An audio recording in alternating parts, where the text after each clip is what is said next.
Hello, and welcome to Mastermind Mastery, the podcast for professionals who want to create and run successful peer advisory councils, or as we call them, PACs for short, or they're also known as peer groups or business mastermind groups. I'm your host, Tina Corner Stolz, founder of LX Council, where I've been in the industry running groups since 2005 and now help those like you with education, certification, and support wanting to do the same. At one time, I ran 10 groups, nearly 100 members, and sold my groups for a good multiple, and recently released my second book, Your Seat at the Table, How to Create and Run Your Own Peer Advisory Councils, published by Forbes, and grateful to you that it's an Amazon bestseller. I invite you to join each week where we share strategies and techniques to successfully launch and become a master of running your PACs. You'll hear insights, perspectives, do's and don'ts, learn from my and my guests' mistakes, successes, and get the inside track to key takeaways.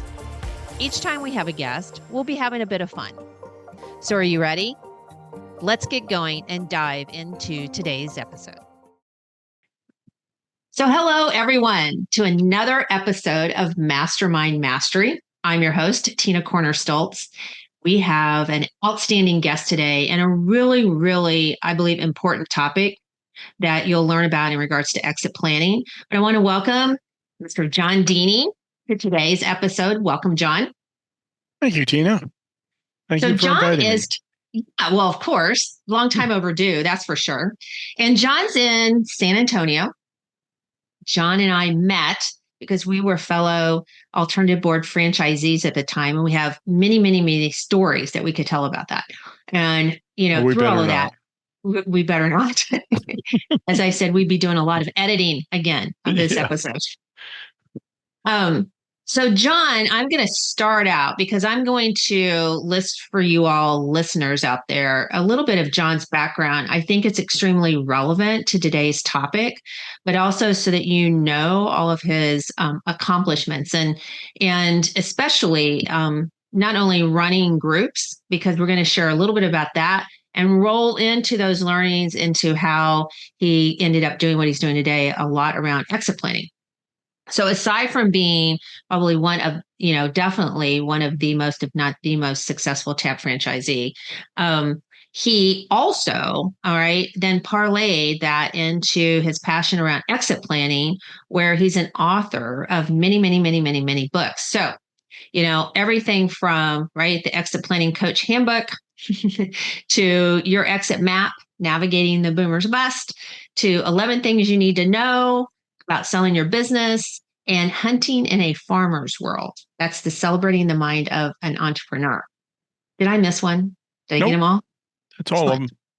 Yes. And a columnist, easy for me to say, around the whole concept of it's 2:00 in the morning, right? What keeps you awake? So awake at 2:00 in the morning, for all of us out there that are running businesses.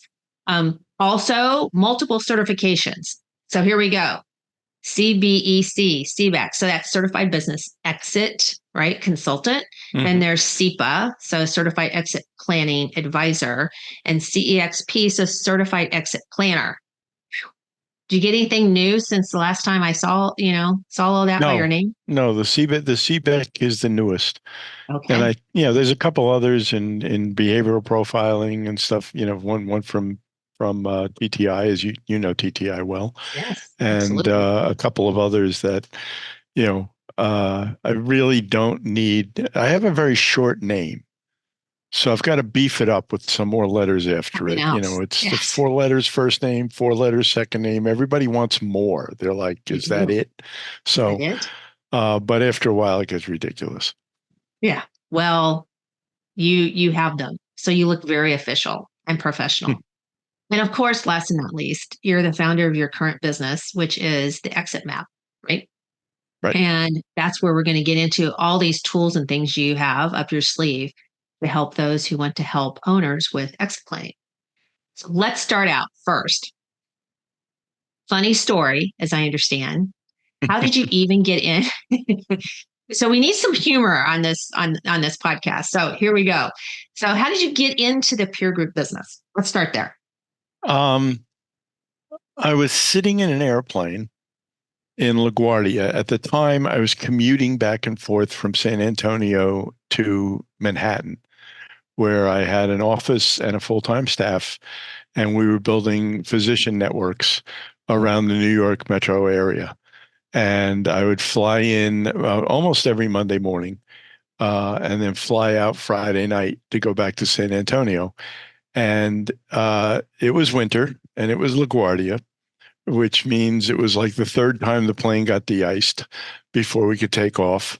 And everybody had been stuck in the airport for so long that there was absolutely nothing left except the Wall Street Journal. So I'm reading the Wall Street Journal, and we were sitting on the tarmac a couple of hours. So I read the whole journal, the editorials, everything else. I was down to the classifieds.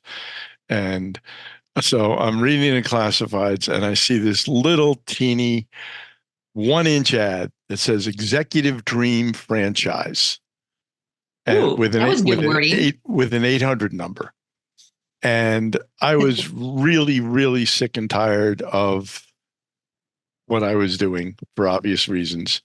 Wow. So I tore it out and I said, this would be a good thing. Maybe I should check this out. And I stuck it in the pocket of my suit. And that's when we wore suits every day.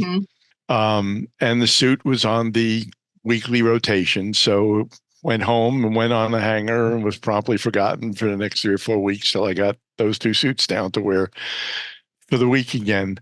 And I put it on, and there was a crinkling in the pocket, and I pulled it out and I saw it and I said, what the heck? It can't hurt. I'll call. And so I called, and it was the alternative board. And I went up. I actually flew to St. Louis to watch the founder, Alan Fishman, run one of his peer groups. And I said, I think I could do this. This would be a lot of fun. And so I wound up becoming a franchisee. The funny part of this story is it was multiple years later, and I was talking with David Halpern, who at the time was the president of the alternative board. Mm-hmm. And he was talking about how many different ways they marketed to get people interested in a peer group franchise. And he said, we've done this and we've done that. We've done emails and we've done postings and social media. I said, don't forget the ad in the Wall Street Journal. He said, oh yeah, we did that for a year. He said, that was the biggest waste of money we ever had. Didn't get a single decent prospect out of it. And I said, well, you got one. Who just happens to be the most successful franchisee you've ever had. So as John Wanamaker said, 50% of all advertising is wasted, but you never know which half. Which you never know. Exactly. So tell the audience about, so you can set up so they can understand. Tell about how many groups did you have? What types were they? And I know you had others running them besides you. Yes, obviously. I had 15 groups, so I couldn't run them all myself. Yes. And as a matter of fact, that success has 2 sides to it. Certainly, we had a system down. We were building groups. I had 8 contract facilitators running the bulk of them, almost all of them. At one point, I was down to 1 group, and that I was running personally. And it was no fun anymore. I mean, all I was doing was marketing memberships. Uh-huh. I was doing presentations, marketing memberships, interviewing people, signing them up, and then shuttling them off into a group with somebody else to coach and help. And that's not why I got in. So in 2017, my franchise expired, and I declined to renew it. I contracted as an independent contractor to continue to run 3 groups myself, which I still do today. And I let the rest of it go just because I wanted to move on and do other things. Mm-hmm. It had been 20 years. I had a strange franchise agreement. It was very early in the process, and I got a 20-year franchise agreement. And I had run it out to the end. And I said, I don't want to be doing this anymore. And they sent me a new contract that says, I promise that I will market faithfully and interview new members. And I sent it back. I said, no, if this is one of the conditions, I'm not doing it. So so what is this, 24 now? So for the last 7 years, I've been running 3 groups, very happy doing it. You asked about starting out. I don't think our advice and our training is as minimal as it was back then was right, because we were instructed to go for the low-hanging fruit companies under $1 million in revenue that were easy to sign up. They also take a lot of work and they're easy to lose too. That's exactly right. They don't have any money. Right. And yeah, if whatever you're charging them, it's probably their entire consulting budget, and it's more than they ever planned on spending in consulting. So I learned along the way to move to mid-market groups and then larger groups. I have 3 groups still, and one probably averages out at around 15 million in revenue. The second one is probably more in the $30 million to $40 million revenue range. And then one, collectively, there's 10 of them. They're over $1 billion. I think they're over 100 million average, but well, that would be $1 billion among 10 people. Yeah. They're over 100 million average. And they're the easiest ones to run because, when they have an issue and we discuss it, they go, those are great suggestions. I'll go tell somebody to do that. And they get it done. Yeah. They get it done. Yeah. Exactly. They have the ability to execute. Yes. Yes. Yeah. And so now here you are, you have through all of this though, have seen some things. And I know you saw some trends. And so can you talk a little bit about, not only those trends and kind of how that led you into exit planning? Well, one of my contract facilitators was a business broker. He made the mistake of buying one of his listings. It was one of those cases where he said to a buyer, I'm not going to present that offer. It's insulting. It's so low. But, I have fiduciary responsibility to present all offers. He presented the insultingly low offer. The seller said, okay, I'll take it. And then the buyer couldn't get financing. And so my facilitator said, well, if I'd known you'd take that offer, Right. So he bought the company. He gave up his brokerage. I took it over. By the way, he became a tab member. He became a peer group member, and he grew the company from $8 to $60 million over the next 15 years. So he didn't do badly with. No, he did not. Good decision. So I tried business brokerage for a couple of years, again, working with very small companies. Didn't care for it that much, but along the way, I stumbled across an organization that was doing exit planning. And certainly especially when you're dealing with smaller companies, they call you up as a broker and they say, I want to sell my business. I'm ready to get out. And you go to see them and they're so not ready to get out. Their financials aren't in good shape.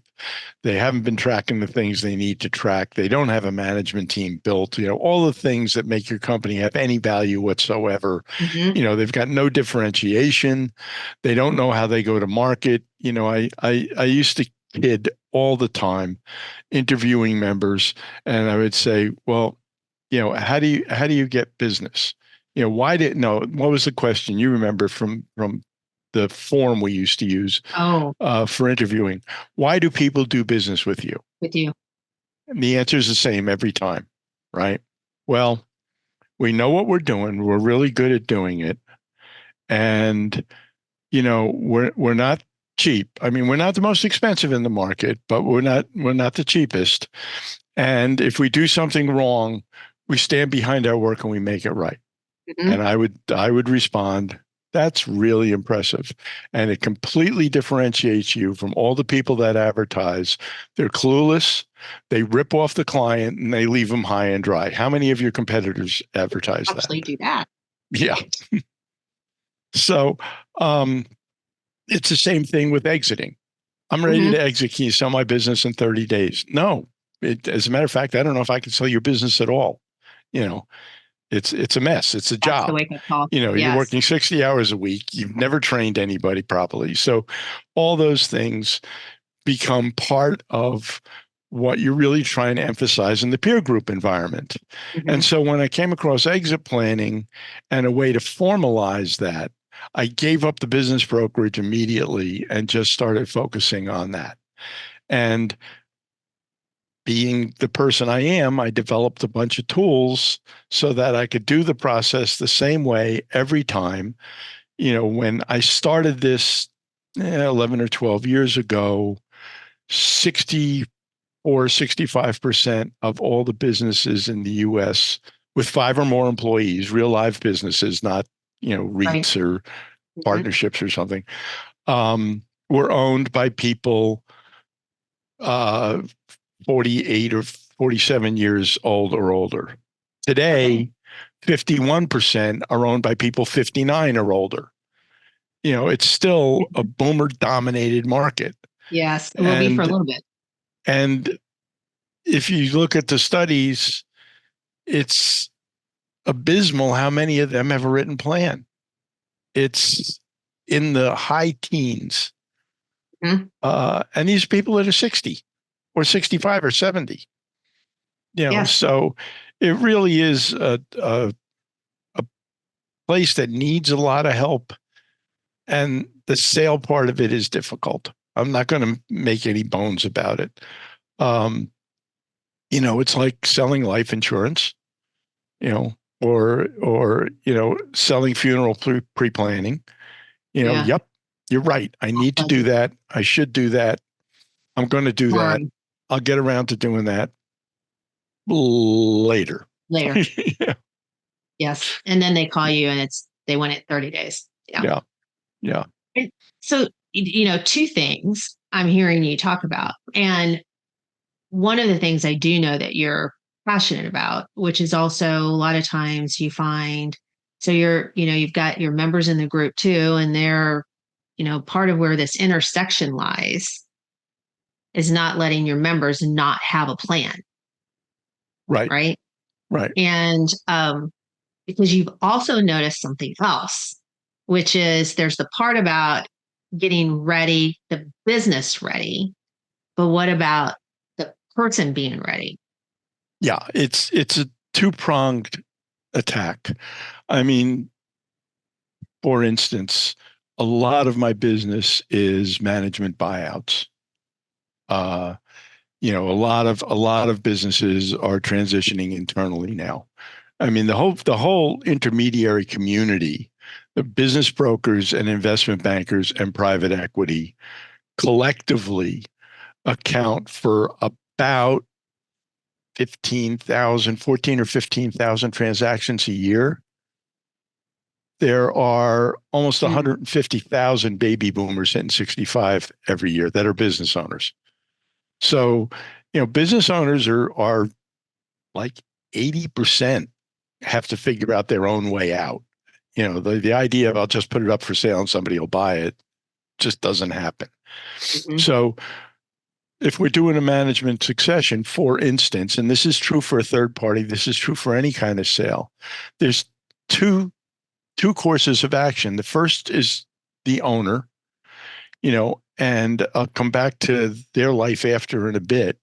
But as you're figuring out the finances of transferring the company, you also, if you want to be able to qualify with any lending institution, you also have to figure out how the management is going to transition and who's going to be doing these jobs, because that is a very specific part of the SBA underwriting process. Is they want to see who's handling the banking relationships, who's talking to the accountants, who's handling the key customers, who's handling the legal and planning stuff. And if the answer is me, they're not going to finance the buy. So, and then the other half of that is studies show, and there's 2 studies done, one done in 2013, the other one was done in 2022, that 75% of owners are miserable a year after they sell. And that's because they don't have purpose. They've spent their life building something, training people, coming up with systems, creating new products or ideas, going out, helping customers, selling, and not that I have anything against golf. I don't play it myself, but I'm too ADD to go and do something for 4 or 5 hours. That just doesn't work for me. But Yeah. I'm telling you, a year after you've exited, taking a stroke off your handicap isn't going to do it for you. No, no. It's extremely rare that somebody's really happy that that's all they're doing. Yeah. It just is. And it's for probably a special reason. So you're And absolutely it's right. it's who we are. Mhm. It's who we are. We create things, we build things. We being Mhm. business owners.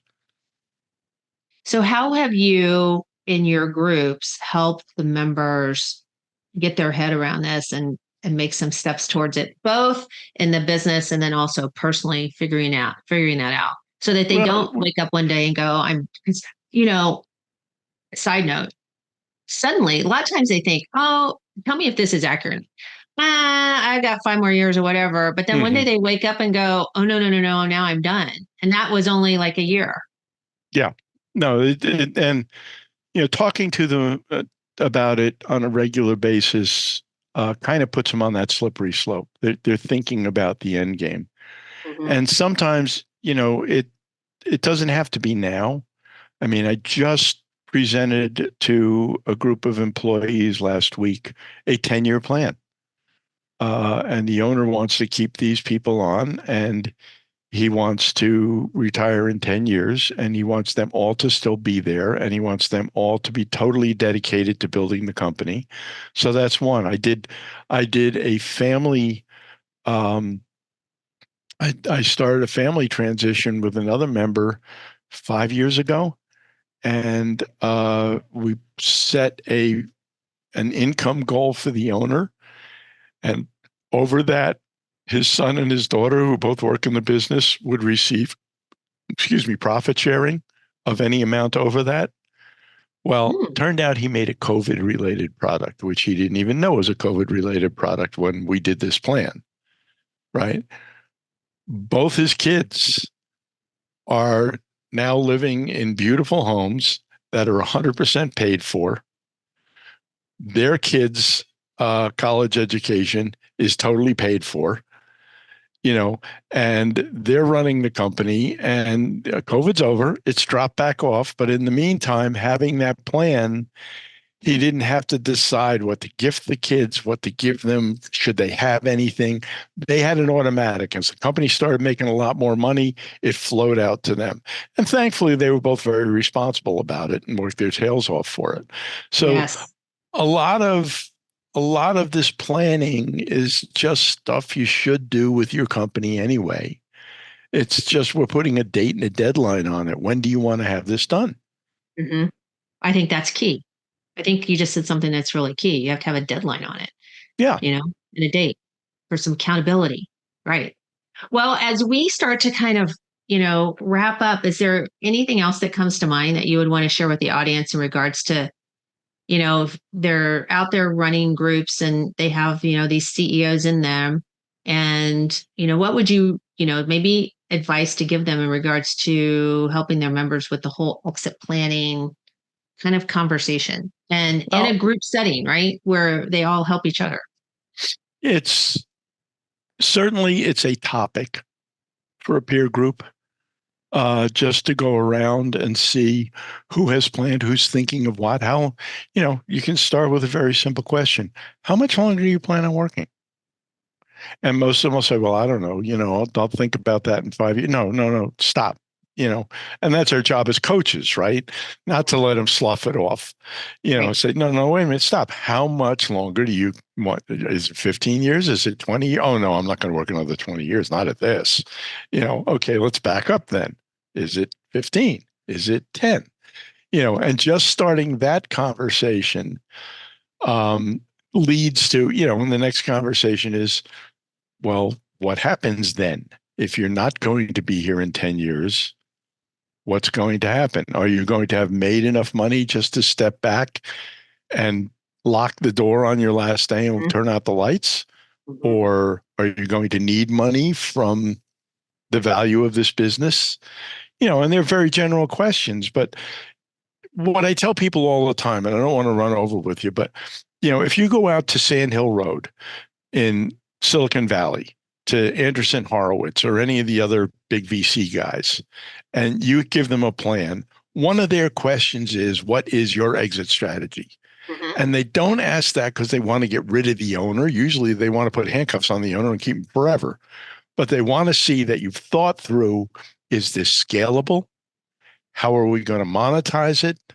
What is its liquidation value supposed to look like? Because that's the business they're in. Mhm. And they want to know that you've figured this out. Why shouldn't you be figuring it out for your own business? Yeah. Well, and you owe it to your employees and you owe it to your family to figure it out. Right. And the stakeholders, your clients, all the above. Yeah. Your customers and, your Yes. vendors and there's a whole lot of people, and every business owner I know is conscious of the multiplication effect of the employees to the families and especially in our business, us to our members, to their employees, to their families, where, if you're running a couple of peer groups, you're probably, helping guide the future of hundreds, if not thousands of people. Yes. It's a lot of responsibility. It is. It is. And that can't be underscored. So as we have our kind of last minute here, what one piece of advice would you share with the audience? It could be about anything, but in your, wisdom of running groups forever and ever. And you've got those out there, moderators, chairs, facilitators. What would you share with them? I got this. I've got to give attribution. I got this from Kerry Bolton, who is one of our subscribers for the Exit Map stuff down in Melbourne, of all places. So I'm not going to try and imitate her accent when I say this. Get your stories lined up. Business owners respond to stories, good stories, bad stories. This could happen to you stories. Look what not thinking about it did to this guy stories. But business owners respond. Stories are the oldest way of communicating ideas on the planet. We are genetically disposed to put pictures to stories. And that's how you can communicate whatever you want to communicate to business owners. I used to do it when I was signing up people for the peer group. I'd tell them stories about the members in the group. Mm-hmm. And they go, oh, I want to know that guy. Mm-hmm. I want to know the guy that said that. Yeah. And it makes it real. Yeah. So, well, John, thank you. Obviously, for all this time and great sharing of insights, particularly around such an important topic as exit planning for everybody that's usually in a group. And so if anyone would like to get a hold of you, how can they do that? The company is MPN Incorporated. That's Mike Papa November, if you're into NATO signatory signals. And it's mpninc.com. The tools are at exitmap.com. And if you're interested in working with owners in that area, you can go to exitmap.com and take a test drive, and you'll see the tools that we start the relationships with. Excellent. John, thank you again. And to everyone out there, I'm sure you're walking away with wonderful insights, and all of these links will be in the episode show notes that you can get them there, and particularly encourage you to check out John's resources and his tools, because they're really, really good. So until next time, thanks for everyone, and another episode next Tuesday. And until then, go make it happen. Hey, moderators of groups. Thank you so much for listening to today's podcast. To get access to today's show notes and exclusive content and resources, visit tinacornerstolz.com/podcast or lxcouncil.com, where you can also become part of an exclusive online community, attend our academy, or get free resources, templates, checklists, and more. And you can even contact me there as well. So if this episode resonated with you and you know someone who can also benefit from listening, please share with them by taking a screenshot and even posting on your social media. I also love reviews and appreciate hearing from each of you, those actually doing this wonderful work. Please tune in next week for another episode of Mastermind Mastery. And I'll close by sharing something my mentor did after every learning moment. He shared a shiny pebble from his pocket with anyone he passed knowledge to. and ask them to forward that pebble knowledge on. So now I encourage you to go pass on a pebble, the takeaways you learned today, to either your existing groups or fellow peers. Now, go make it a great one.